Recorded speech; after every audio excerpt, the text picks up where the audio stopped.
Welcome to the Uchoose Podcast. We're so glad you're here.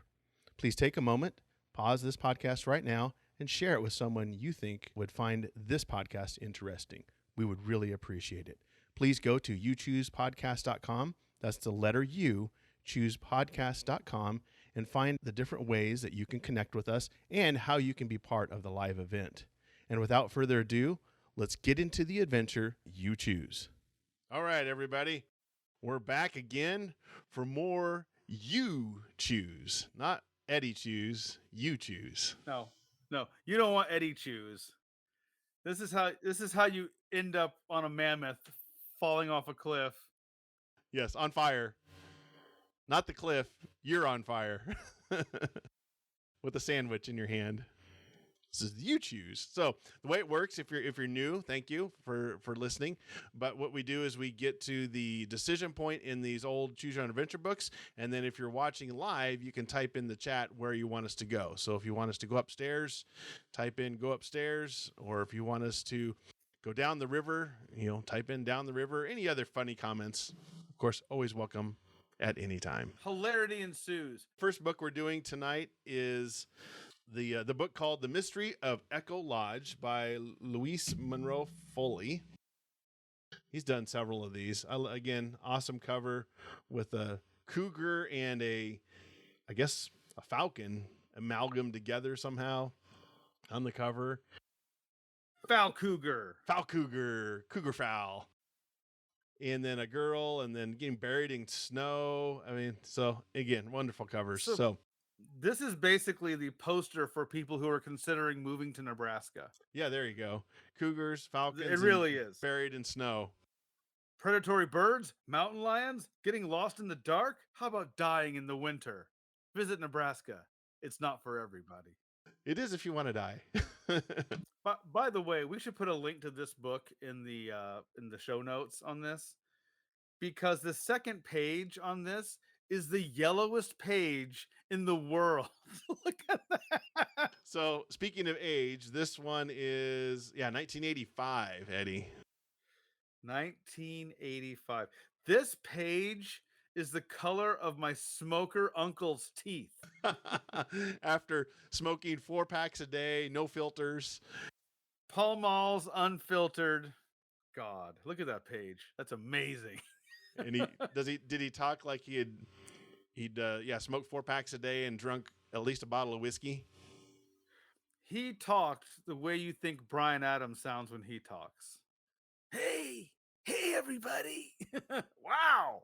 Drink lighter fluid. Drinking lighter fluid. Why not? Drinking lighter fluid never killed anybody, according to Al, right? Right.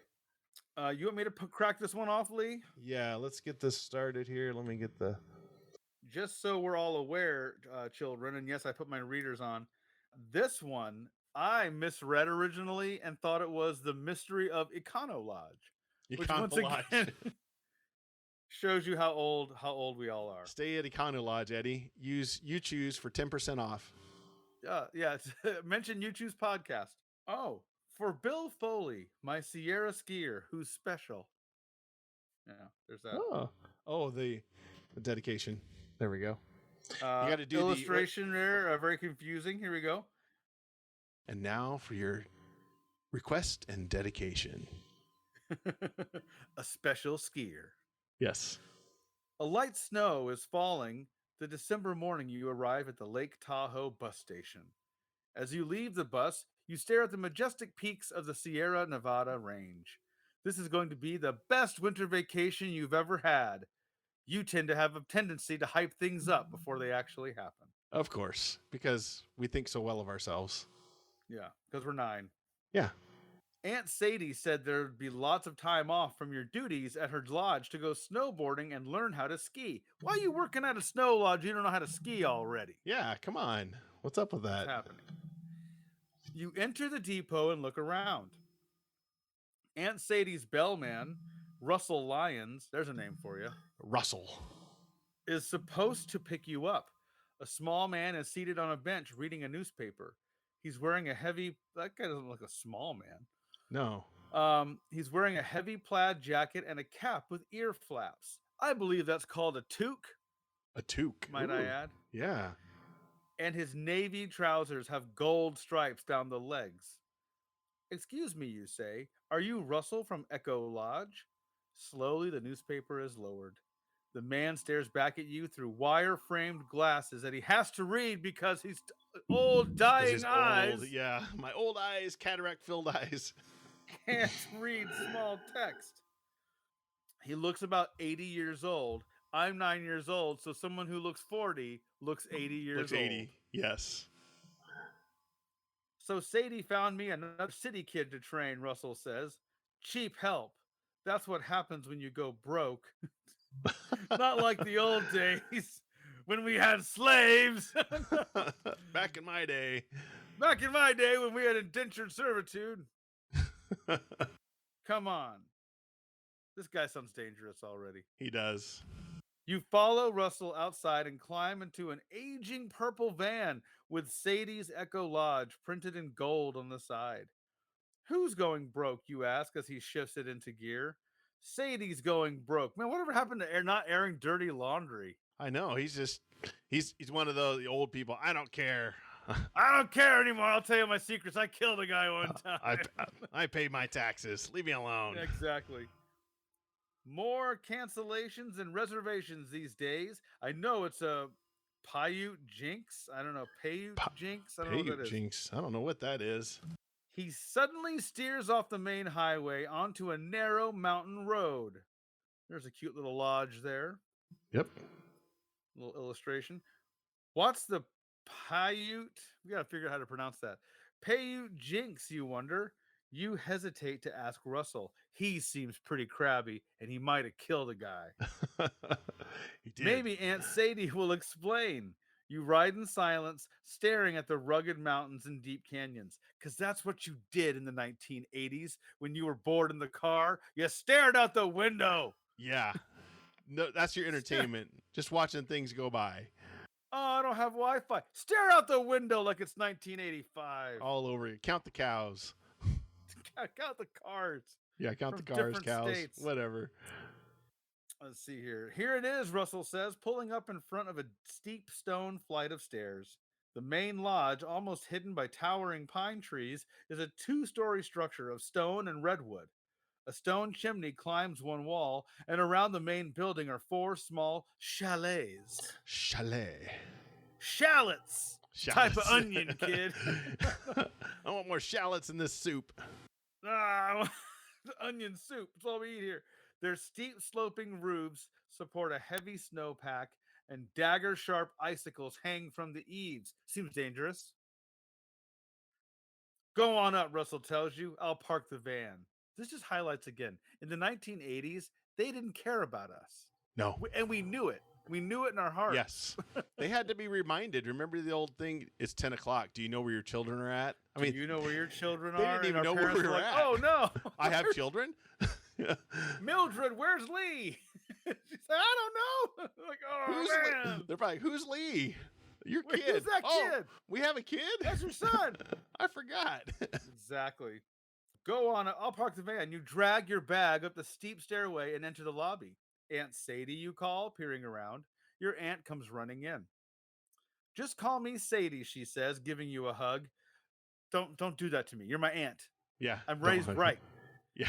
Don't hug me. You got here just in time. My switchboard operator quit this morning. Oh. I don't know how to run a switchboard. I'm 9. I'm 9. Guess what we're going to be doing?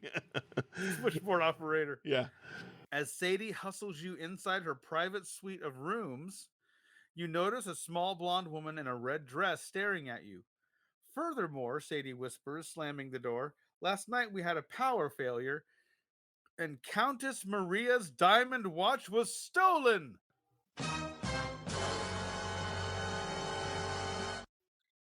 Good thing I'm here. I can solve this. Exactly. Heidi and I are in desperate need of help. Who's Heidi, you ask Sadie. You're like, she's throwing names at me already. I don't know. How do I keep up with this? I got this old guy, Russell. I've got Sadie. I've got Maria. Wow. Right. Who's Heidi, you ask Sadie. I am, growls a voice behind you. Who are you? Who are you? The The mom from Goonies. You whirl around to confront the blonde lady from the lobby, only she's now dressed in a purple flowered muumuu and is wearing a black wig. Absolutely normal. Nothing weird Yeah, about this. there's nothing unusual here. Ignore No. the man behind the curtain. You have no idea how she got into the room. This is my niece's child, Sadie explains, here to help us out through the winter vacation. Says Heidi skeptically. Can you follow orders? That depends on who gives them, you reply. There you go. Oh, we're a little There whippersnapper. We're not going to go down No. watching things go by like the minutes of your life. More leaks or riot. That's true. More onions. Let's see here. Can you follow orders? That depends on who gives them, you reply. When you work with me, I give them, Heidi snaps. I am the Echo Lodge house detective. We have a house detective. House detective? Retired from a long and distinguished career with Interpol, the International Criminal Police Commission. Her speech is interrupted by a wailing siren. Fire, Heidi shouts. Fire in the lodge. You evacuate the second floor. I'll get the dining room. Heidi pushes you toward the lobby and you race up the main stairs.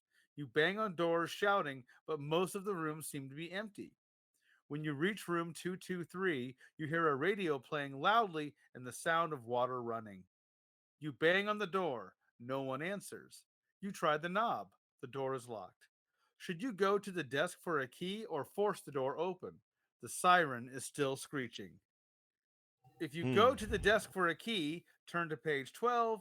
If you force the door open with your tremendous 9-year-old strength, turn to page 17. All right. Do we get the key or do we force the door? Force the door with our amazing 9-year-old strength. I like that. So the Paiute Jinx, the Paiute, is in reference to 3 non-indigenous groups of indigenous people in the Great Basin. So it's a indigenous group, people group. That's what it is. There you go.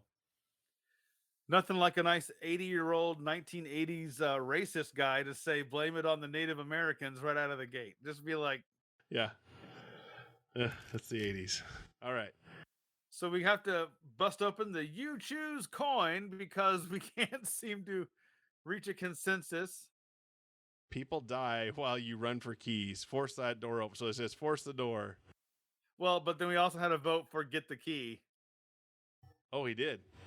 Yeah. Oh, okay, he did. Okay. All right. And then Jesse goes, is this really our first choice? It is. Yes. All right. Yes, it is.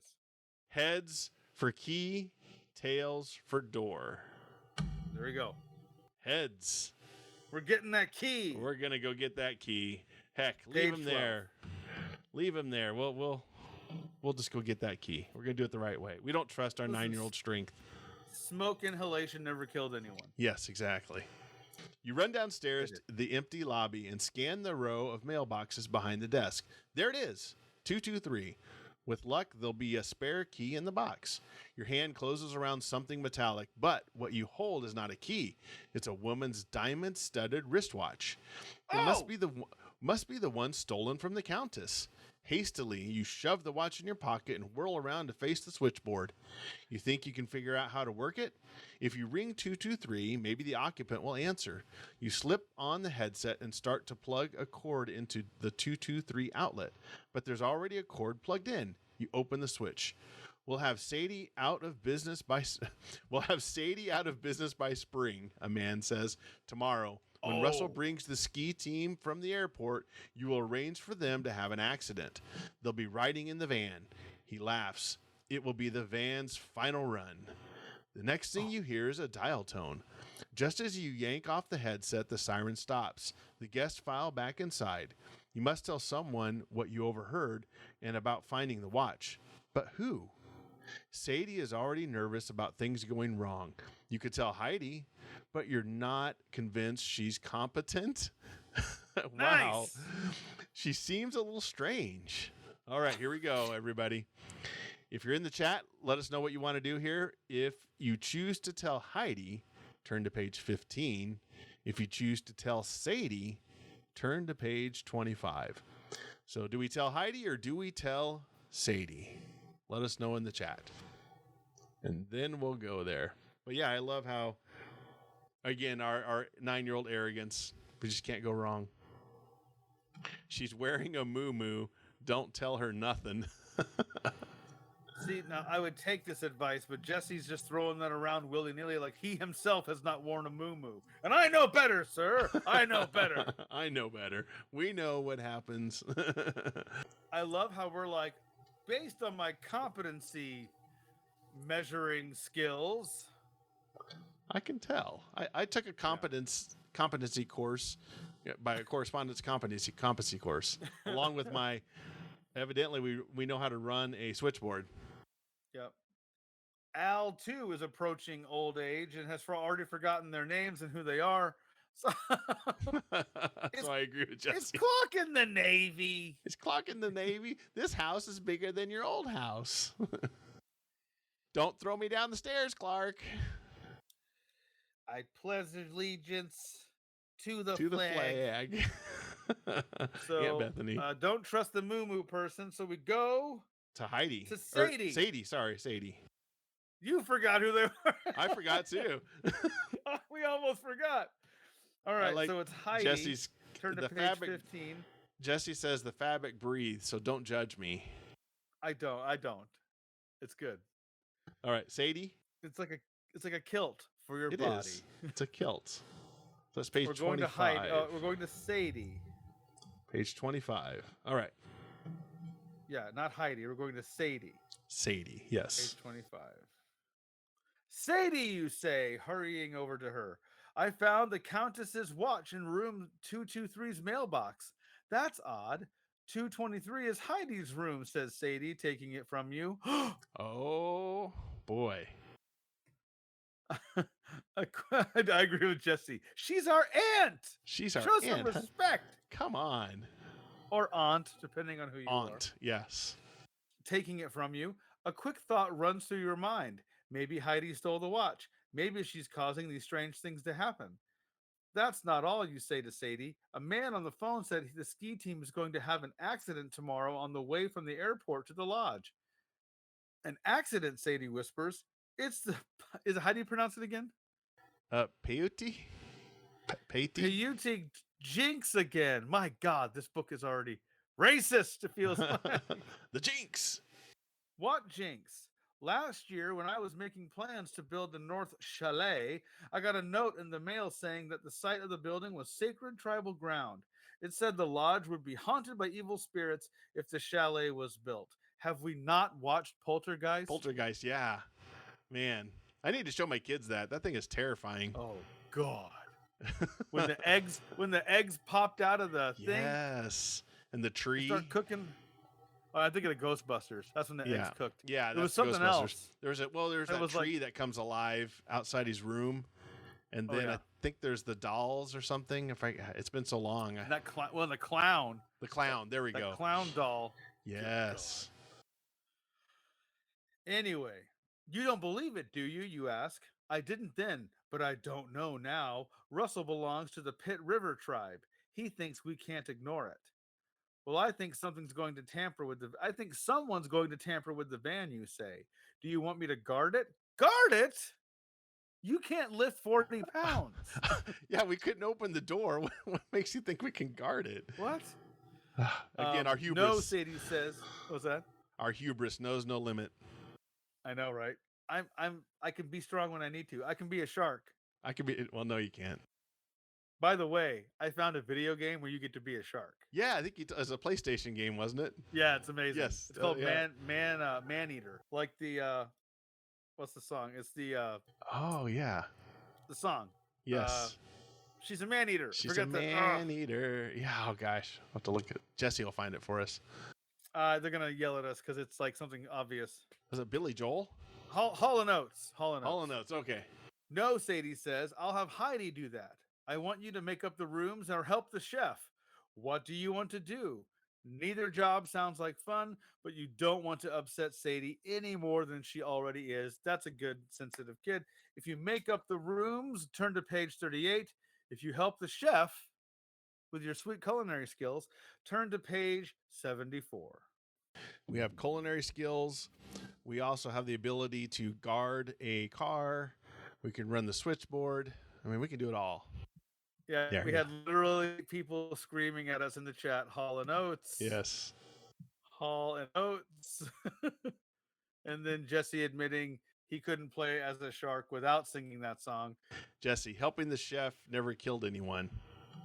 Oh, it's unanimous. Oh! Help the chef, because all chefs love nothing more than a 9-year-old in their kitchen. Yeah, exactly. It's the a 9-year-old in the kitchen is. It's going to be the other way around. Chef's helping us. It's exactly. We're the expert.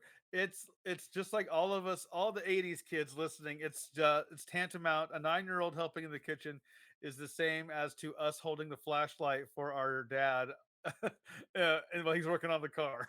Like, where do you want it? Move it down. Move it down. Hold the light still. Gosh. Is he swearing and turn? Anyway. Mom, Dad said. Exactly. 74. So you're going to chef it up on page 74. That chef's going to do what we tell him to, because we're in charge. We took a correspondence course. Yeah. Oh, there she comes. We took a correspondence course in culinary school. All right. Here we go. I'll help the chef, you say to Sadie, and head for the kitchen. The chef is standing by the stove, stirring soup in a large pot. A young woman stands at the sink, scrubbing potatoes. Sadie sent me to help you, you tell the chef. Another greenhorn, he grumbles. Here, stir this. I have to make a phone call. He hands you a spoon, and no sampling. You get to eat after the guests, not before. He must be reading your mind. It smells awfully good and you're hungry. As the chef goes out through the swinging door, the young woman moves from the sink to the stove. I'm Karen, she says, grabbing the spoon from your hand. I'll do the soup. You get over to the sink and scrub the potatoes. You frown. Who's in charge here, you wonder? Are you hungry? Karen asks. It's not you. Not you. As you turn to answer, she takes a sip from the spoon and wrinkles her nose. Not bad, she says, but it could use some more seasoning. She reaches into her apron pocket and pulls out a salt shaker, muttering, let's dress this up a bit. Aren't you hungry? Karen asks again. The chef said, ... You start to say, don't worry about him. What he doesn't know won't hurt him. Do you want some? All right, here we go. If you say yes, turn to page 95. If you say no, turn to page 78. So yes or no? Do we sample the food, or do we do what the chef said and wait? Let us know in the chat. Jesse saying, don't trust a Karen. This is long before Karen's. By seasoning, she means poison, and it's true. It's like, we should really season the soup. Season soup. Don't you think? You're like... Al is all about... Al needs to be a chef, man. We follow the rules. Like, respect the chef.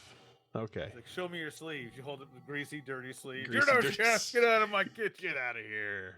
Stinking kids. All right. So we are not sampling. No soup for you. So 78.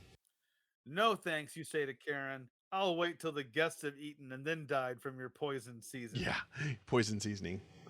When the lunch bell rings, Karen hands you a ladle and points to a stack of empty soup bowls. Here, she says, dish out the soup while I check something. While I check my poison bush. Yeah, make sure it's ready. Thing. As she opens the back door, a skinny black and white cat races into the kitchen and jumps up on the counter. No, you yell at the cat. Get out of here. But it's too late. The cat has smelled the soup and is already lapping some from a bowl. You put down the ladle, pick up the cat, and set him down on the floor. Go crawl under a table, you mutter, and no one will mind. I've never seen a cat eat soup, by the way, in case we're ever wondering. Yeah, that's pretty rare. You're filling the last 3 bowls when you notice the cat is staggering as if he's dizzy. Oh, man. Mary, the waitress, comes in from the dining room to get the soup. Better get that cat out of here before he die. I mean, the chef catches him, she says, picking up a tray of bowls. Okay, you say. You bend over to pick up the cat, but as you do, he takes a few uncertain kitty steps and collapses on the floor. You pick up the cat and put your ear to his chest. His heart is still beating. How do you know which end to listen to on a cat? Are you telling me you're some sort of veterinarian person now, Yes. kid? I took a 6-week correspondence course in veterinary skills. He's listening to the tail. He's like, Yeah. I hear I the can heartbeat. tell. I can feel it. What's wrong with him, you wonder? He's definitely sick. Quickly, you find a box and make a bed for the cat. You make a bed for the cat. Yeah. You're sliding it under a counter when the chef comes in. What's that cat doing in my kitchen? He yells with no empathy whatsoever. Yes. Empathy of a Page rock. 35. Leave the cat alone, you say to the chef. He's sick. He ate your soup. Out, out, the chef yells, grabbing the box and setting it outside. His actions infuriate you. You were once a cat in the book. Be a shark. Yes, you can totally empathize. He was fine until he ate your soup, you snap. The minute you say it, the pieces fit together. Karen put something in the soup, something dangerous, and disappeared. How dare you say that? The chef yells angrily. Wait a minute, you say, grabbing his arm. I think Karen put something dangerous in the soup. I think that's why the cat got sick. He was drugged. Nonsense, says the chef. Now get back to work. No, you've got to warn the guests. They can't eat your poison soup. I'll do no such thing, he says. It's my reputation. Well, I will, you say. If you do, Sadie will find herself without a chef to prepare the evening meal, he threatens. I'd rather customers die than me not. Yeah, then to stop this. You don't want to make things worse for Sadie. Maybe it wasn't the soup that made the cat ill, but maybe it was. Uh-oh. If you warn the guests, turn to page 37. If you start scrubbing potatoes, turn to page 105. Ugh. That at one point was an actual choice in my life on Choose Your Own Eddie Adventure. If you start scrubbing potatoes. Life gives you lemons, you make lemonade. Life gives you potatoes, you make mashed potatoes. You make potato aid. Potato aid. There we go. Yeah. So we got a moral quandary here. Warning people about death, never killed anyone. Jesse. Nonsense. The soup was already poisoned and now Karen is dying. Al, you're a vet. The cat could have been sick from something else, and those taters ain't gonna clean themselves. So We have a split decision here. clean the taters. Warning people, because we have a vote for warning people. Okay. And a vote for let them eat poison soup. All right. So I say heads for guests, tails for taters. Tails for taters. Okay. Heads. We're going to warn the guests. Yikes. We might just cost our Aunt Sadie the chef. So let's go to page 35. Oh, man. 37.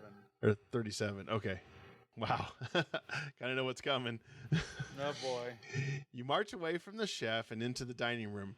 Hold it, everybody, you shout, but you're too late. The diners are slumped in their chairs, unconscious. What's happening, Mary asks you. Karen drugged the soup, you reply.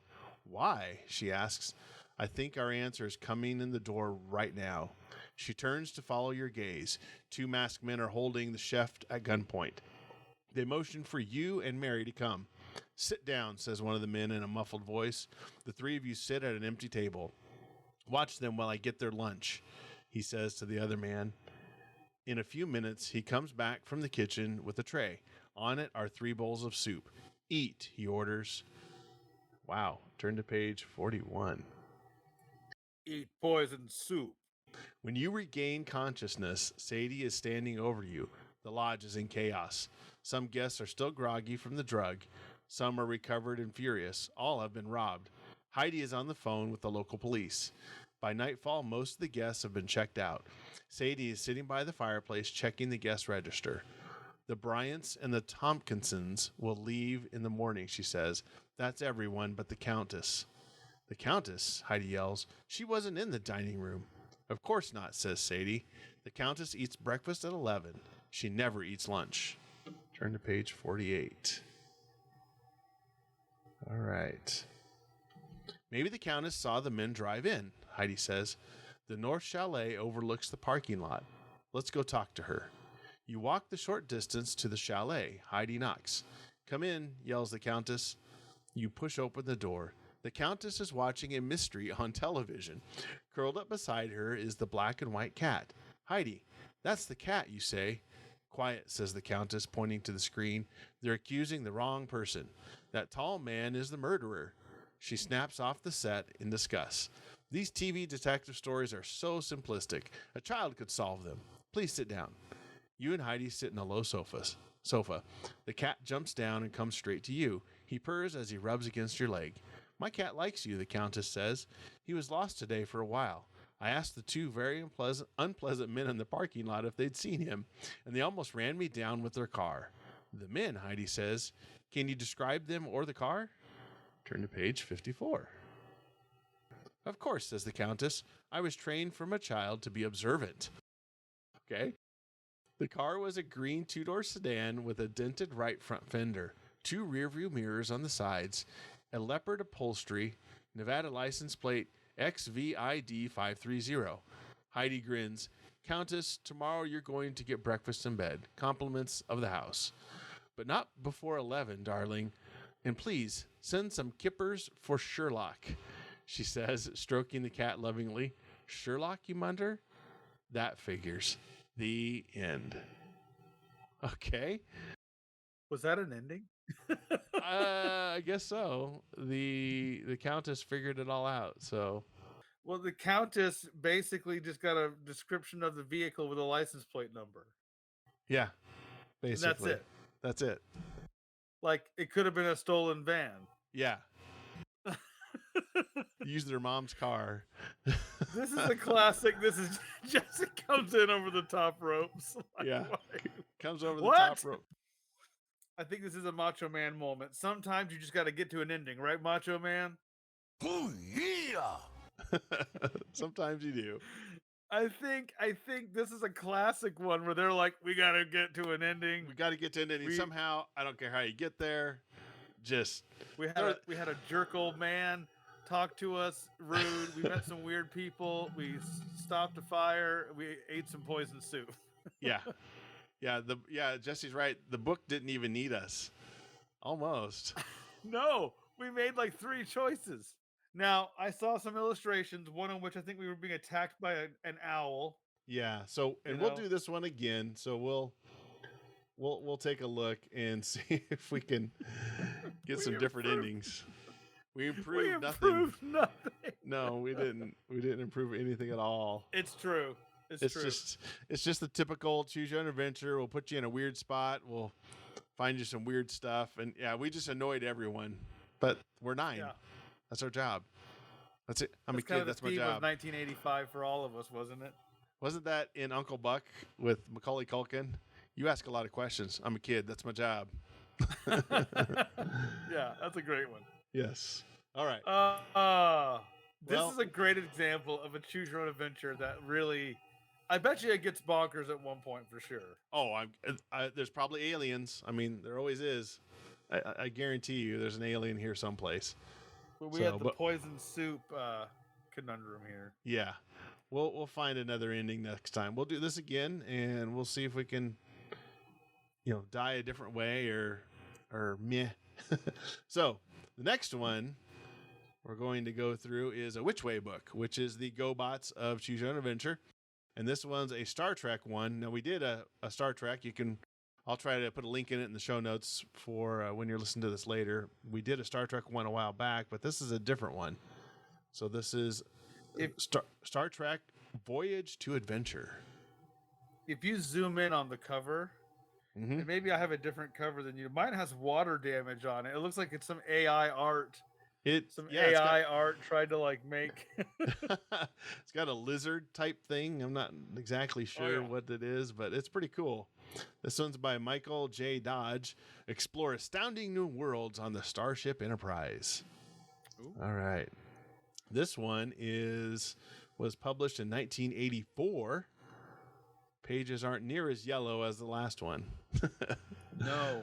This was And not just stored. as a warning to everyone, just as a disclaimer from the Uchoose Podcast, there's a reason why we went with Uchoose Podcast. Uh-huh.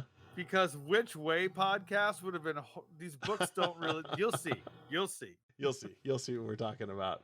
Again, this is like we said, the GoBots of the Choose Your Own Adventure world, but we'll give it a try. Star Trek meets the Brood. Is that a vampire reference? No, that's an X-Men villain, is the Brood. They're kind of like a lizard, insectoid type thing. It. Yeah. All right. You started the other one, so I'll start this one. Yes, sir. You are an ensign in Starfleet, just graduated from Starfleet Academy. Because of your high scores as a cadet, you have been assigned to the Starship Enterprise, commanded by James T. Kirk. As you pick up your space bag space bag. It's not just a bag anymore, it's a space bag. Space bag. It's in space, Lee. It's a space bag. Everything. You prepare to beam aboard the Enterprise. You can remember the speech Admiral Traynor gave to your class of ensigns. Never forget that Starfleet's mission is to keep peace in the galaxy. Use force only when everything else has failed. And never forget the prime Jim directive. Kirk gotten the message on that? Because dude punches everything he sees. He does. He's karate chopping dudes. He's like, yeah! He sleeps with it or punches it, one of the two.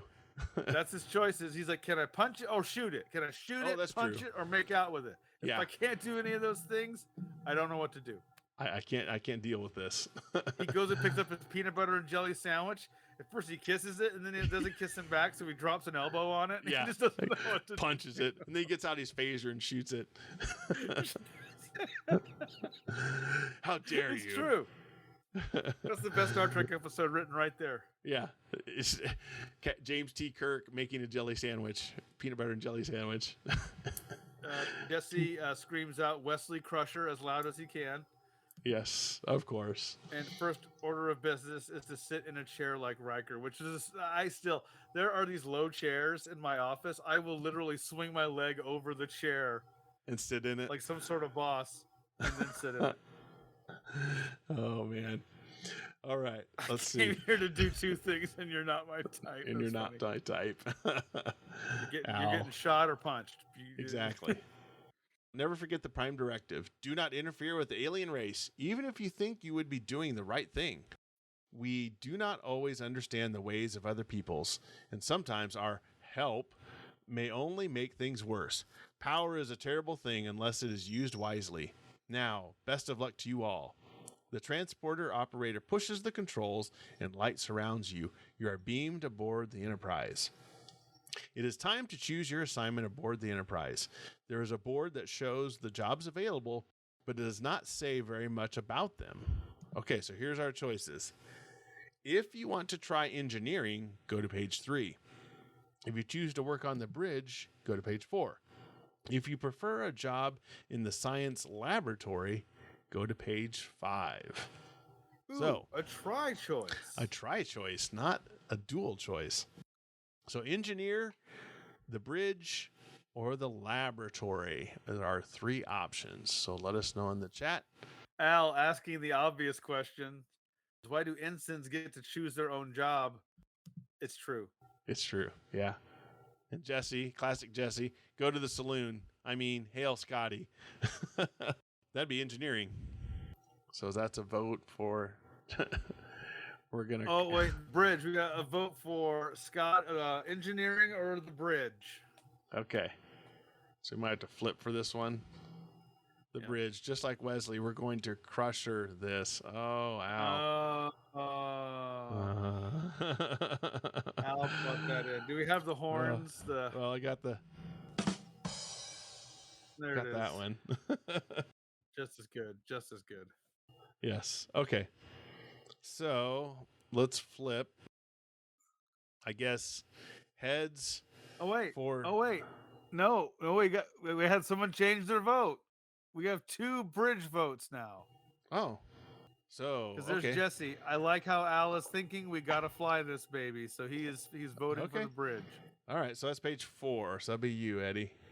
Page 4. A little U switch at the end there. You switch. Ooh, U-turn.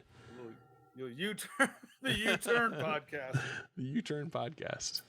You arrive on the bridge. On the display screen ahead, stars are flashing past. As you step from the turbo lift, Captain Kirk turns to face you. He might kiss you. He might punch you. He might shoot you. He might shoot you. He might do all three. Welcome aboard, Ensign, the captain says. We've been receiving some strange transmissions from the uncharted planet in this sector. Your job will be to help Lieutenant Uhura translate and list them. You take a seat next to Lieutenant Uhura. She smiles and points to a huge pile of tape cassettes. What? What? It's the future. Come on, no tape cassettes there. Sucker's digital, man. What are we doing? On one side of the console and a pair of headphones on the other. There's a lot of work to do, she says. Where do you want to start? If you wish to use the translating computer on the recordings already made, go to page 50. If you prefer listening to the transmissions through headphones, go to page 43. Okay. So do we go manual or do we go automatic? Automatic, yeah. With our cassettes in the 21st century, or the 23rd century, sorry. The 23rd, yeah, it's crazy. Come on. Oh, well. Can we start in the future and not use the tape? Yeah, it's 1984. Evidently, they thought, hey, these things are going to last forever. We're never going to get rid of these things. Technology will never fade. Well, of course, in 1984, the cassette was probably considered high-tech. Alice Manual, pay your dues. Headphones, what is this science? I must experience this magical. Headphones. All right, I think we have a vote for headphones for both. Okay. All right. 43 then. Okay. You listen to the message, but all they seem to be is squeaks, beeps, and whistles. Then after hours of listening to the noise, you clearly hear a voice say, "You who can hear this message, please respond. We're the Takoi. We need your help. Whoever you are, we are the Takoi. We are dying, ...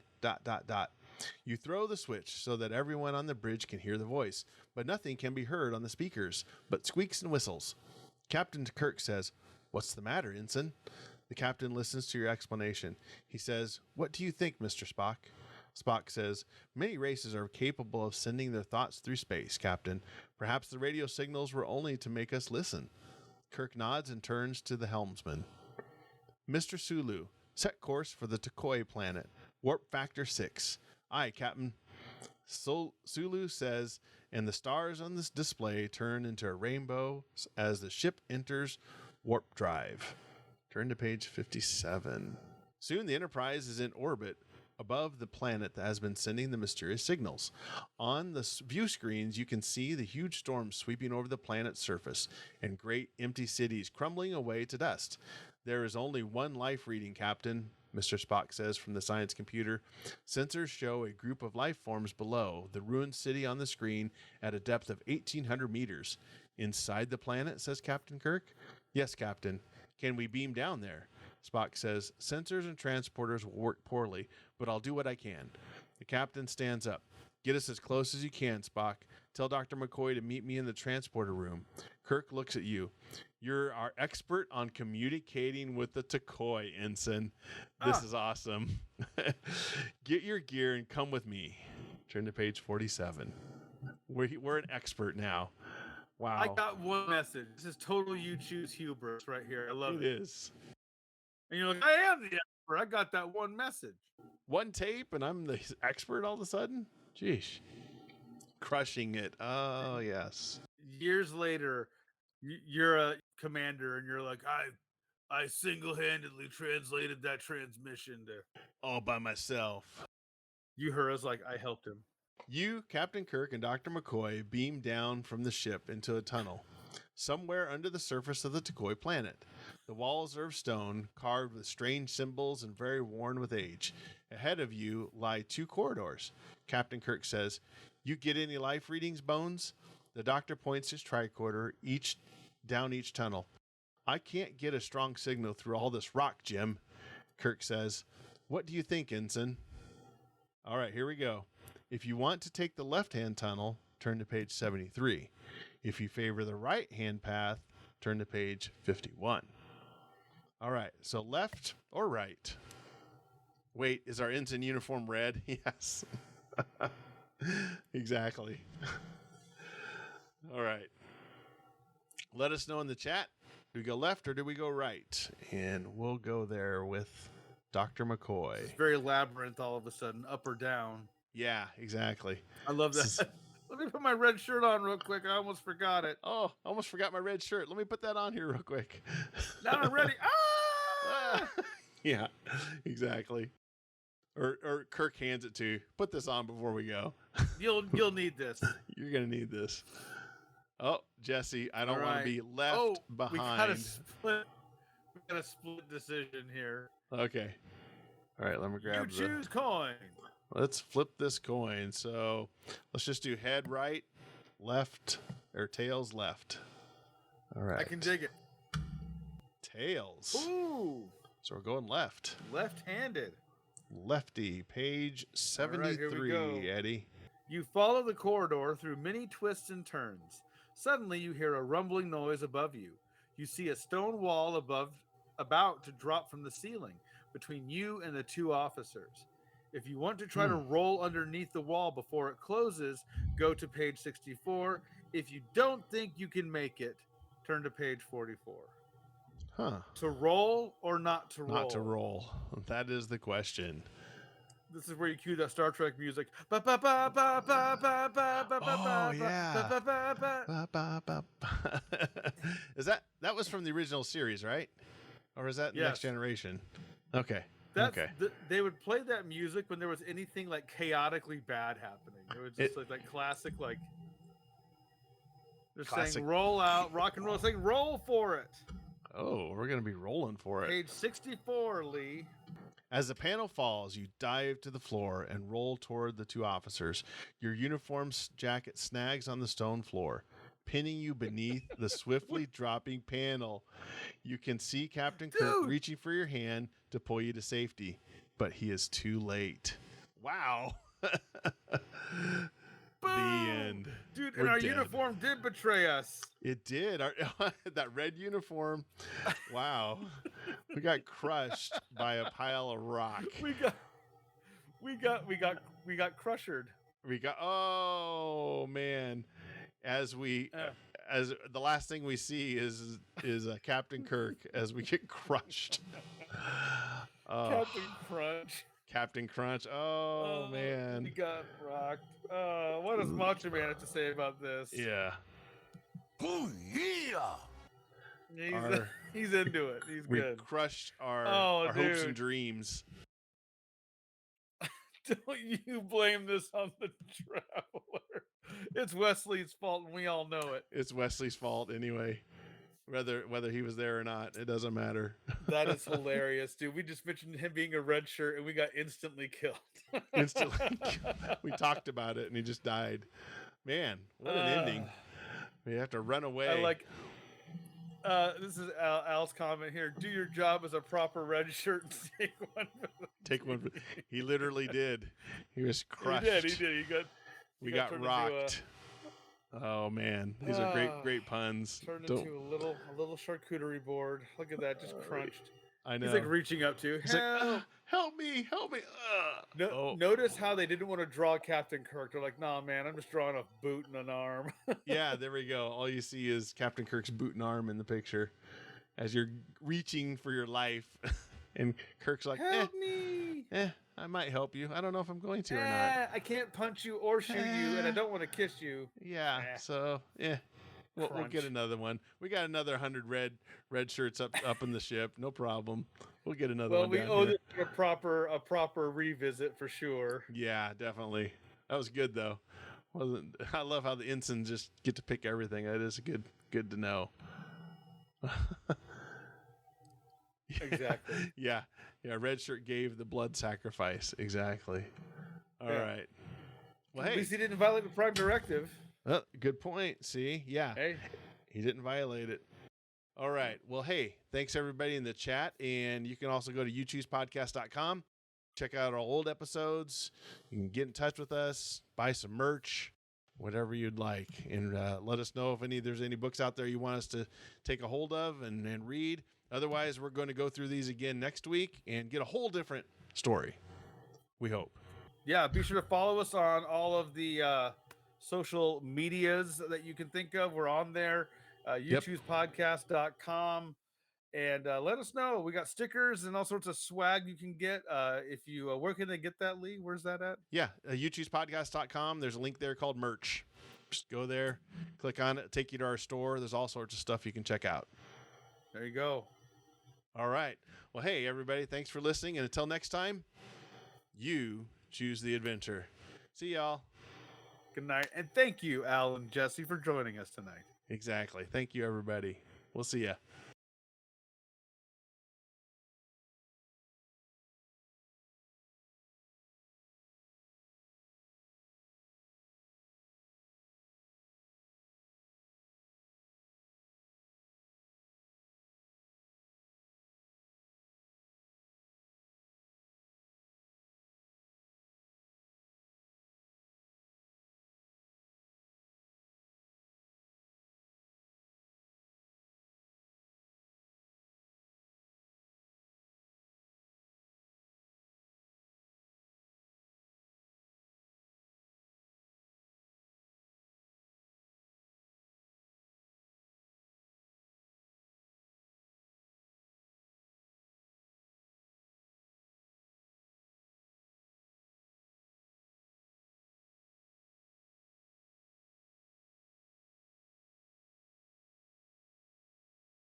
Also, we have the new You Choose podcast, Getting Old edition. As Eddie puts 'Cause glasses on. I gotta wear readers anymore when it comes to reading the fine text. Look at these suckers. They make my eyes all big. Did you have glasses? Did you have glasses when you were a kid? So when you were reading these books, yeah. you had. Yeah. Okay. So it's full circle. Well, I wear contacts now. Oh, okay. These are old people glasses. This is when you can't read the small print. You're like, oh man, it's like your grandma with that magnifying glass. With you keep moving it forward, or it's like it's not in focus. Why is everything blurry? If you guys could see me off camera, because you're seeing me like just look down and read, I'm holding the phone like this far away. I'm like, so I was like, it's time to get some. Yeah, it's time. It's time, Lee. It's time. It's time. Yep. They just can't put it off any longer. But we're not going to put this off any longer because we're going to start a new series. So we did the House of Danger game, but now we're going to go back to the books again. And tonight we have two different books. We have a Choose Your Own Adventure book, and then we have, as Eddie refers to, the GoBots of the Choose Your Own Adventure books. They're similar, but they're not quite the same. But we try to pick the best. It feels like it. Yeah, it feels like it's similar, but not. Pardon me while I go and tell people we're alive. Yeah, well, it's like when every kid had this at Christmas time, where grandma gets you GoBots or gets you some knockoff G.I. Joes or some knockoff books. You're like, oh, thank you, but this isn't. You don't want to say ew, but it's just not the same. Oh man. I remember, like, I have one of my great stories about Castle Grayskull. I think I've told the story here already on the show. But like, when your parent gets you the wrong thing, that was on purpose. In my case, on that one. But like, my grandma, plenty of times, like, I got you a He-Man, and it's like, those muscle. Remember the muscle figures? Yeah, those little rubber. Guys? Yeah, they're only like 2 inches tall. Yeah. She's like, I got you a He-Man, and there's like these little guys. I'm like, this is not He-Man, Mom. GoBots were the best example of. Yes, they were. But was that through Tonka? Yes, I think you're right. You can go on YouTube Tonka. and you can go on YouTube and watch the intro, and yeah, they're made by Tonka. They were trying to obviously knock off the Transformers, but my brother had a couple of them actually. Oh, dude, I had one.